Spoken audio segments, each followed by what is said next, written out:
সম্প্রতি আলোচনার কেন্দ্রবিন্দুতে জনপ্রিয় কন্টেন্ট ক্রিয়েটর রিপন মিয়া। একের পর এক তথ্য উঠে আসছে তার বিরুদ্ধে। একদিকে তার বিরুদ্ধে সংবাদ মাধ্যমের অভিযোগ, অন্যদিকে মায়ের সঙ্গে কান্না জড়িত আবেগঘন ভিডিও। এই দুই বিপরীত চিত্র সামাজিক যোগাযোগ মাধ্যমে ছড়িয়ে পড়লে শুরু হয় নানান আলোচনা সমালোচনার ঝড়।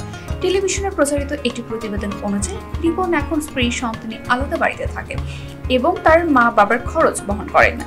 সেই রিপোর্টে রিপন মিয়ার মাকে বলতে শোনা যায়, খুব কষ্ট করে মানুষ করেছে, এখন পরিচয় দেয় না, আমরা গরিব, পরিচয় দিলে যদি ওর মানিজ্য না থাকে। এই প্রতিবেদন ভাইরাল হওয়ার পর সোশ্যাল মিডিয়ায় রিপনের বিরুদ্ধে ব্যাপক সমালোচনা শুরু হয়। অনেকেই তাকে অহংকারী ও অবজ্ঞাকারী সন্তান বলে আখ্যায়িত করেন। অন্যদিকে আরেকটি নতুন ভিডিও ভাইরাল হয়, যেখানে দেখা যায় রিপন মিয়া কাঁদতে কাঁদতে মাকে জড়িয়ে ধরে আছেন। ভিডিওতে তাকে বলতে শোনা যাচ্ছে, তোমারে দেখি না আমি, আব্বারে দেখি না আমি, তুমি এটা কি করলা, আমার জীবনটা শেষ করলা। এদিকে রিপন মিয়া এই প্রসঙ্গে বলেন, এই মুহূর্তে কথা বলার মানসিক অবস্থায় নেই, তবে খুব শিগগিরই সব প্রশ্নের উত্তর দেব। আমি সবসময় পরিবারকে দেখেছি, ভবিষ্যতেও দেখব, কিন্তু যারা আমার সরল মা বাবাকে নিয়ে ব্যবসা করেছেন তাদের বিচার একদিন হবেই।